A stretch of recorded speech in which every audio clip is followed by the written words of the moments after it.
Kenapa? Habis menangis ya? Apa yang terjadi? Ayo katakan padaku.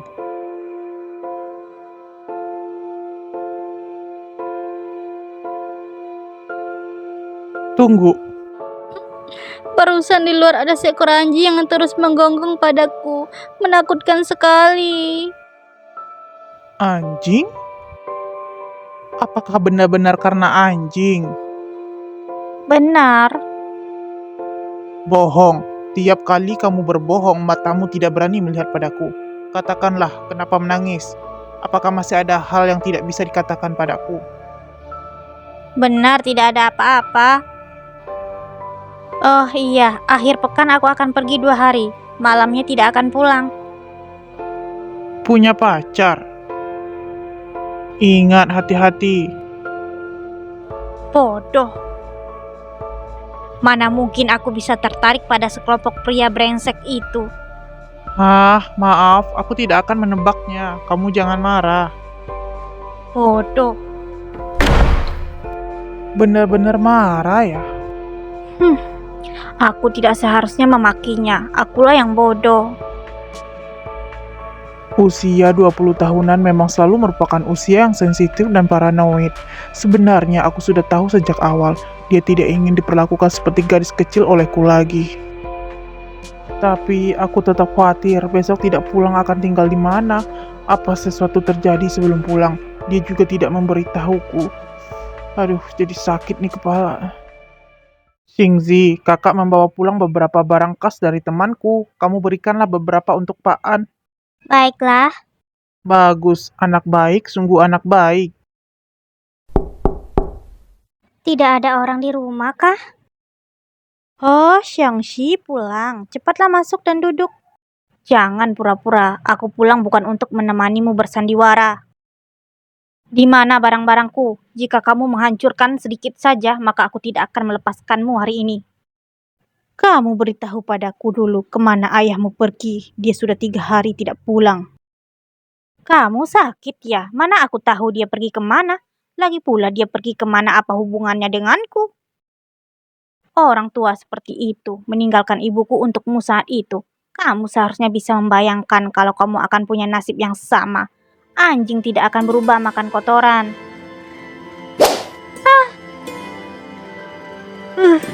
Kamu gila ya?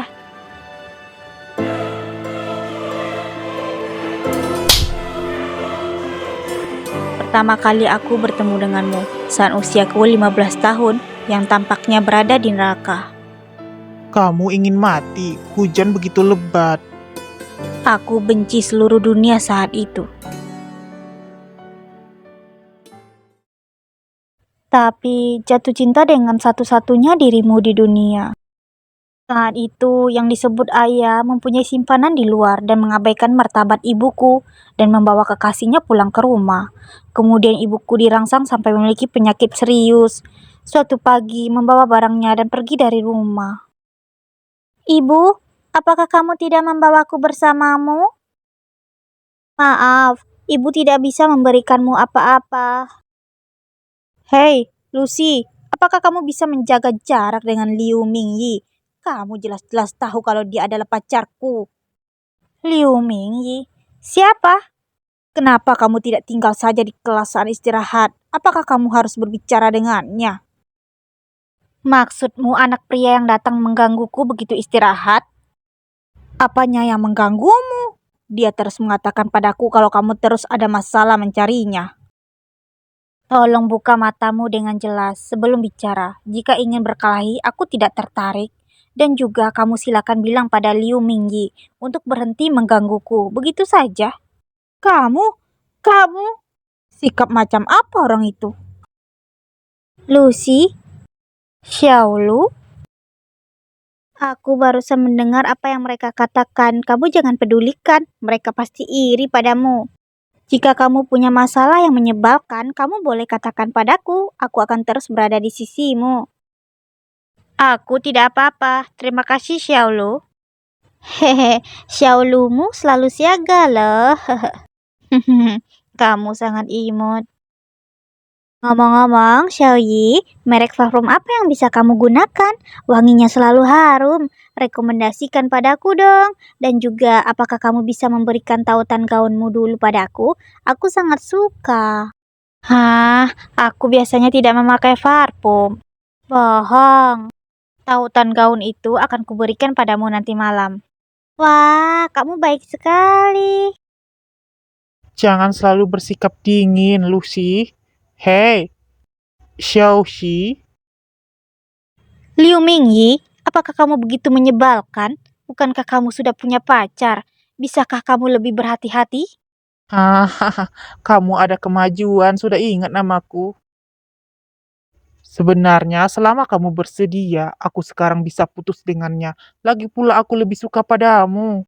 Saat itu, aku hanya ingat ketidaknyaman fisik pada tubuh. Perutku mual, rasanya mau muntah. Menjijikkan. Pergilah yang jauh. Jangan biarkan aku melihatmu lagi. Payungku ketinggalan di kelas. Pergi ambillah. Sudah tidak bisa berkata-kata. Lucy itu sudah mengganggu pacar orang lain. Sungguh tidak tahu malu.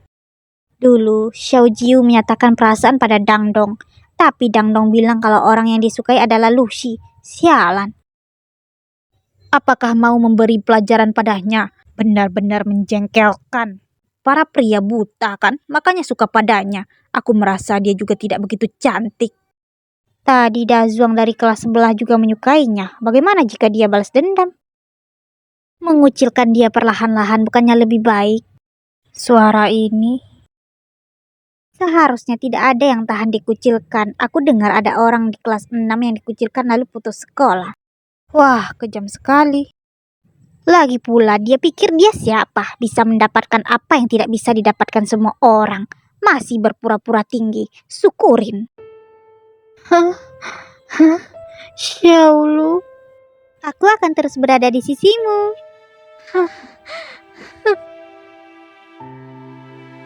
Sangat mencekik. Para pria sama menjijikkannya dengan ayah. Gadis-gadis itu mengibas-ngibaskan ekornya dan memohon belas kasihan di depan mereka juga menjijikkan. Sangat mencekik. Ingin muntah.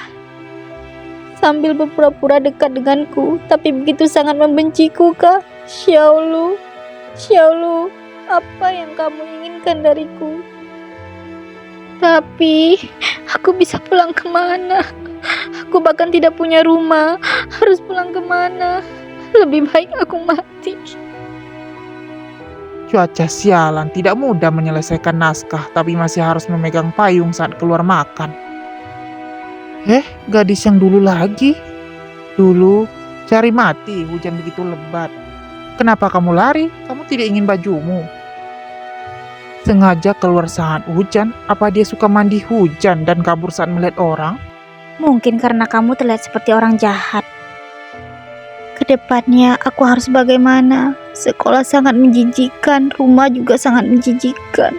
Ibu juga sudah pergi. Tidak ada yang bisa mendengarkan isi hatiku lagi. Aku sudah tidak punya tempat untuk pergi. Di sampingku satu orang pun tidak ada. Hei, Saat itu aku benar-benar berpikir alangkah baiknya jika orang jahat hari itu muncul kembali.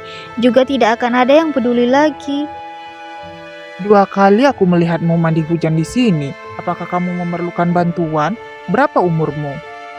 Tapi kamu benar-benar muncul lagi. Jangan takut, aku bukan orang jahat.